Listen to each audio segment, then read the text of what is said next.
Man, okay. Hi, everyone out there. I hope everyone's feeling good and doing what they love to do.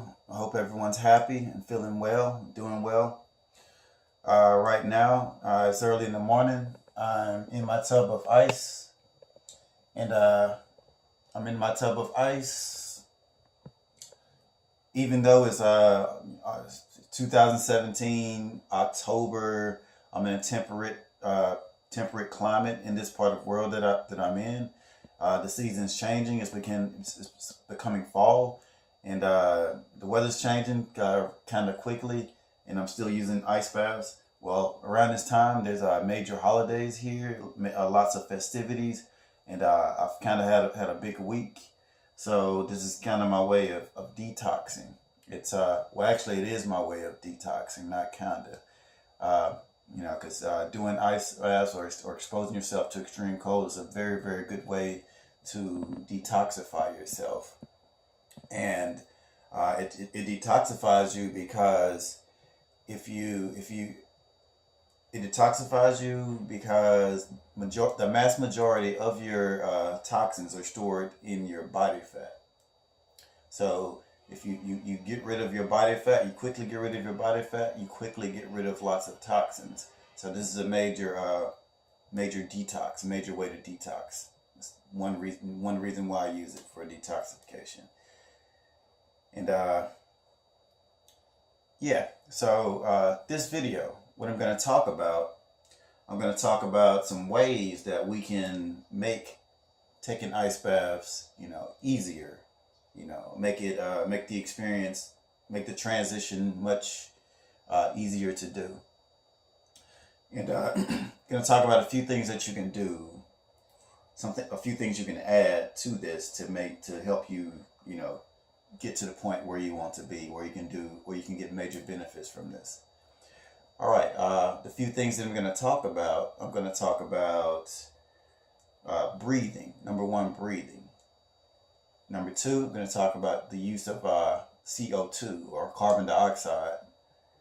And number three, I'm going to talk about grounding yourself. Well, when you're in an artificial place like I am now, I don't have access to a river or oceans right at this moment. So I'm in my tub of ice to keep myself trained. But ideally, you want to be in a river or an ocean. And I'm going to talk about ways you can ground yourself when you're inside of an artificial place like this. And last, I'm going to talk about using artificial lighting to your benefit while you're doing the ice bath to get extra benefit from your ice bath. Because again, ideally, you want to be outside in real light, but I'm inside. I don't really have those capabilities at the moment, so I'm making the best of what I have. Okay. First thing, breathing. Breathing is really important. Breathing is really important when you're taking ice baths. And if you're a total beginner, my advice is when you first step in the water, just put one foot in, next foot in, take a really deep breath, hold it, and just sit your body in. Don't even think about it. Just sit your body into the water. And it'll be just a couple of seconds of just big change, like ooh, cold water. But trust me, you'll get used to it over time, over a short amount of time actually. And then next, after that, after you have everything settled, you really want to focus on your breathing. You really want to focus on your breathing. And some ways to breathe. The breathing is really simple. One way to breathe, you can just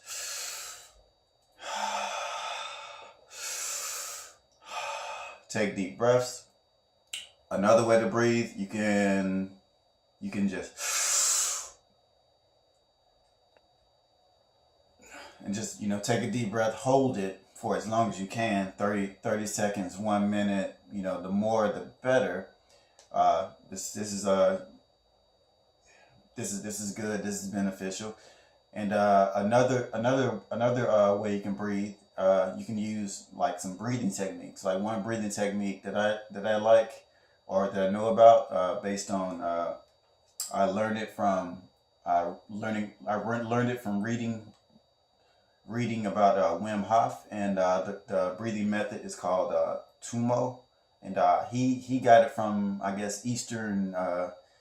The people in the East, they have a breathing technique. The people that live in the mountains, and the monks and stuff, there's a breathing technique called Tumo. It's called which is nicknamed internal fire, and you basically you take a deep breath and you force the air into your capillaries. You push the air, like you take the deepest breath as you can, and you push the air deep, and you really focus, and you kind of concentrate on making, like, you visualize like there's a flame inside of your chest. And this really helps if you do the visualization while you do it. But that's one technique, and if you want to know more about that, I recommend looking or reading something up about Wim Hof. Wim Hof, he's the Iceman. Or you could look up the original source, the monks. I forget what exactly which monks they are, but that's where these techniques originated. Okay, another thing that you can do to ease the transition of taking ice baths and make this experience easier is you can use CO2 or carbon dioxide. Sounds kind of complicated, right? But carbon dioxide is really easy to come by. Carbon dioxide is basically, humans, we need oxygen to do work, but we can use the carbon dioxide to open up our capillaries, because when there's an increase in carbon dioxide, it really opens up your capillaries, because your body really looks for oxygen, and in order to scavenge and get more oxygen, your capillary is going to really open up. And when your capillaries open up, it's going to make your blood flow more, and you're going to be able to deliver more fatty acids into your bloodstream, so that you can create more free heat in your body, thereby keeping your body warm and helping you adapt faster. And one way you can make or obtain CO2 is by using a paper bag, breathing into a paper bag, plastic paper bag, plastic or paper bag, and basically you can use any type of paper bag, and just basically you open it up and you fill it up with air, and you just basically just breathe into it, breathe in and out into the paper bag, and really just focus on that. And eventually inside of the paper bag, you'll run out of oxygen, and it'll turn into all CO2. And of course, it'll be a little bit more difficult to breathe, and your body will start filling up with CO2.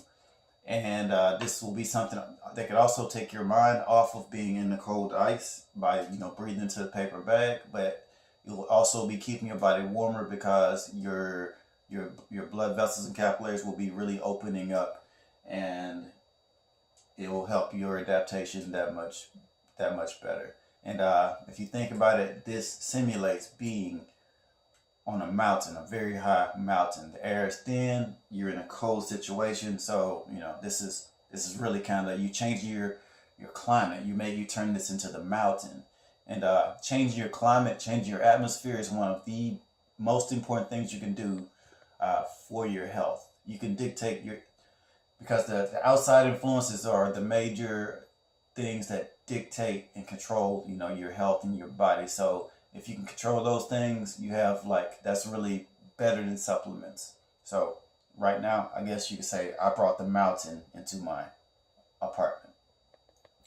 Okay, and another thing that you can do to make your transition into cold training easier is that you can ground yourself. Grounding means putting your bare body or your bare feet on the ground, or getting in a body of water like a river or an ocean, and you're exposed to the Earth's infinite supply of negative charge, negative electricity. So therefore, you can pull more energy into your body, and also displace the positive energy in your body, which is like probably inflammation, and you can also antioxidize yourself, but you can neutralize the free radicals in your body by doing this, by grounding yourself. And one way to ground yourself when you're in an artificial situation like this is that you can get your shower head, and I'll let you take a look. In my water, I have shower head is in the water, and what the shower head does, what it does by having the shower head in the water with you, it connects you to the ground. Well, you know, I'm not really 100% sure it'll connect everyone to the ground because I don't know where your pipes go. But if your pipes go underground and you connect your shower head into the water, maybe turn it on just a little bit, it grounds you. And this is one reason why showers feel so good, because you're grounded. You know, people think that, you know, you're in a shower and you know, they think they feel good because, you know, they're cleaning themselves, but it's also has a lot to do with them being grounded and them putting the negative electricity within their body. They're neutralizing some free radicals, and they're neutralizing the positive charge. Remember, you want a high negative charge in your body. This is what makes you feel good. This is what brings energy in your body, and anything that brings energy in your body brings order into your body. Okay, and the last thing I'm going to talk about is using artificial light. The best ways to use artificial light when you're taking ice baths. It's not necessary, but you can use artificial light. If you notice over here to my left, there's an infrared light. There's an infrared light over here. If you take a look, I have infrared light shining on me, which is why this video is red. And what this infrared light does, you know, there will be a whole other video to itself about, you know, using artificial lights and infrared light bulbs and stuff like this in the lighting your home for the health benefits. But the use of this red light, it provides just a little bit of heat. It's not enough to keep me warm, but it provides just a little bit of heat. And I'm in the ice, so it's increasing the negative charge in my body, so I can pull in more energy. So I can actually pull in more of this red light into my body. And red light is very regenerative.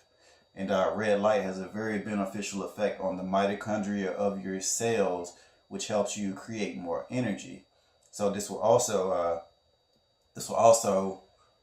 kind of help out in your fat loss, and it'll also help out in pulling more energy into your body, because water in your body is a major red light absorber. It's a big time storer of red light, and red light is very regenerative, and we naturally emit red light from our bodies. We have lots of red light in our bodies, and the red light in our bodies, it is basically the heat in our body. This heat is called infrared light. Infrared is a red light, and this is what's in our bodies, and it helps us regenerate. It helps keeps us warm. It does a lot of good things for us. Red light is really, really good, and red light is actually pretty safe.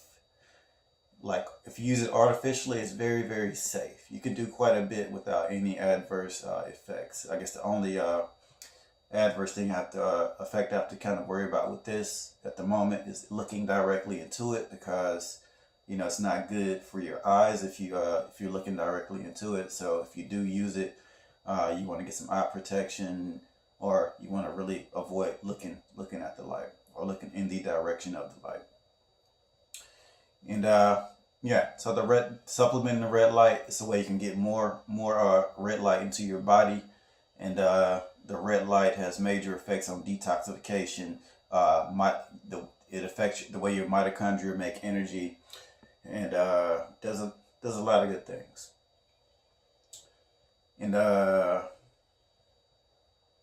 is that everything? Yeah, I think that's about everything that I wanted to cover in this video, and I hope that you found it useful. And I actually made this video due to a request from a friend, and I hope that you found, you know, some of the answers that you were looking for in your quest to try this out.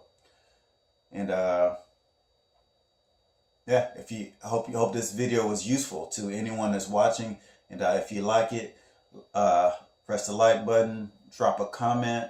Uh, if you want to know, if you want to know some sources, uh, ask questions and drop the comment below. Subscribe to my channel, and thank you so much. I really appreciate you watching. Have a wonderful rest of your day, evening, night, and as always, I love you. I love you so much. Goodbye.